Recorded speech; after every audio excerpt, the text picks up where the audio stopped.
Look, man, do you guys want me to be honest with you guys? Like, seriously, you want me to be honest? Teofimo Lopez is disappointing. This is high-speed chess. That's what you're watching. Look, Teo's a great fighter. He's done a lot throughout his career. He's 2-division unified lineal, right? He's a great fighter. We understand that about Teofimo Lopez. This isn't about really his personal antics with him being a blatant racist. I could care less about that, right? That stuff happens. There's a bunch of people out there that are racist, maybe not be publicly open about it, so I don't care. I don't give a damn. I gotta be honest. But what I do care about is Teofimo Lopez sabotaging his career, purposely trying to sabotage his career. For what reason, I don't know. Teofimo Lopez and Devin Haney came to a verbal agreement on Tuesday. Let's get it on. Right? Verbal agreement, contracts were being established, negotiated. And I want to say the next day, he goes out and calls Turki Al-Sheikh some very harsh names, some very harsh words he had for Mr. Turki Al-Sheikh. And it's interesting.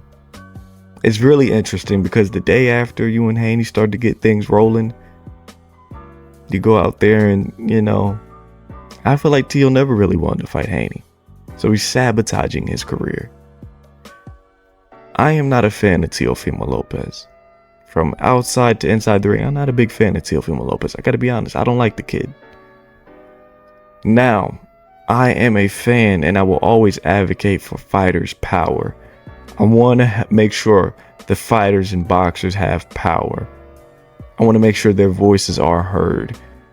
They're more than boxers. They deserve their equal pay. They deserve to be treated like people.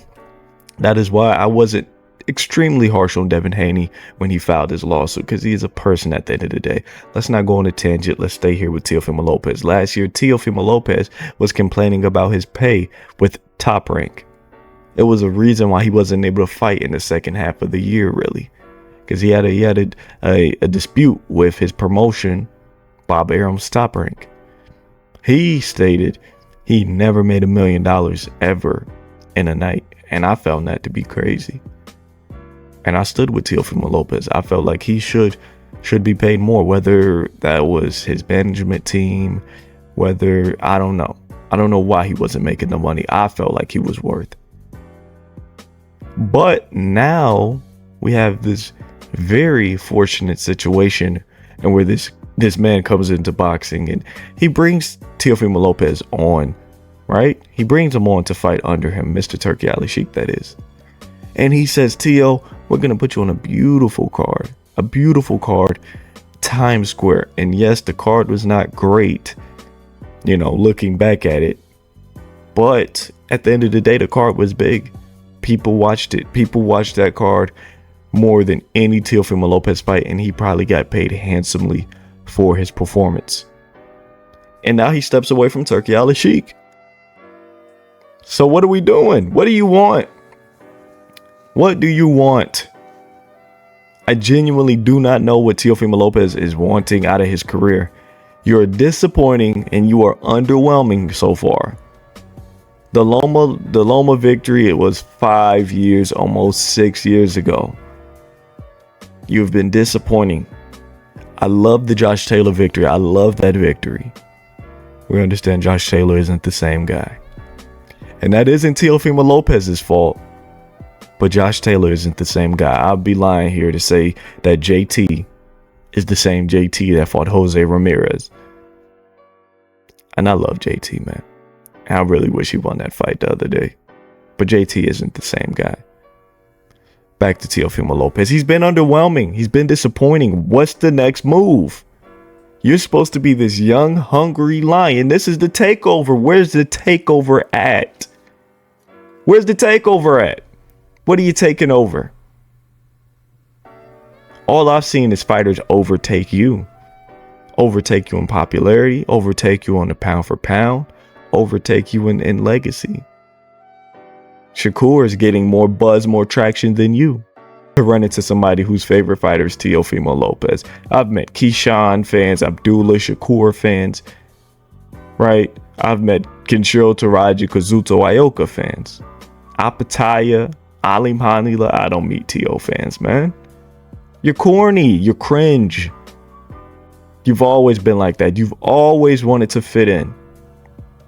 You always wanted to. And it seems so unnatural. It's not organic. It's cringe. I'm sorry. Tio, he's a cringy person, and he's a great fighter. I'm not gonna say he's not a good fighter. He's an amazing fighter, but he's underwhelming. Stop somebody. That was my biggest critique on Tio. I thought him and Arnold Barboza was a 50-50 bout, and he went out there and he dominated Arnold Barboza. My issue with Tio, stop him. Why are we showboating? I don't care about all the slip, dodge. I don't care about the. Stop him. Stop him. Put him out. What are we doing? You save all that stuff when you're confident you can stop this man at any point. Boots Ennis is able to do all that slip and dodge and stuff because he can stop the guy at any point. Stop him. But you can't. You can't stop him. The showboating is a what's the word am I looking for? Mystique? Is mystique the right word? I don't know. The showboating is an excuse basically on why you didn't stop him. Because nobody's bringing up your lack of power at 140. Nobody's bringing up the fact that you have no knockdowns at 140. Correct me if I'm wrong in the comments. You have no knockdowns. Devin Haney has more knockdowns than you. Shakur Stevenson has more stoppages than you. Nobody's bringing it up though. Everybody's calling Shakur and Haney pillow fisted. You have been knocked down more than you have knocked down your opponents at 140. But you're looking flashy. I guess you're looking flashy. You're going under shots. You look pretty. Stop them though. I don't give a damn about that. Put an extra knockout on your record. Right? You know what people remember? I was the first guy to stop that guy. I was the only guy to stop that guy. That's what people are going to remember. So go out there and do that. That is what I'm saying. He's been underwhelming. He's been disappointing. Steve Claggett is one of the worst fighters I have seen a high-level fighter fight. If you take the top 20 guys in boxing, you give me your top 20, Teofimo Lopez fighting Steve Claggett has to be the worst fight ever made from out of any of those top 20 guys. And I gotta be honest, you lost to Jermaine Ortiz.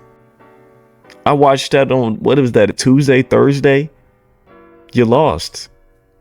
And you tried to do the showboating. Again, you're trying to disguise your lack of power with showboating. You can't stop anybody. You can't finish anybody. You have no power. You're trying to showboat on Jermaine Ortiz. You're getting outboxed. Box him. Stop him. You're trying to do this whole takeover gimmick. Like I said, what have you taken over? The whole Jermaine Ortiz fight, you got the clown circus outfit, and it was so fitting because he's a clown fighter. He's a clown fighter. This whole gimmick is done. Nobody's investing into your career.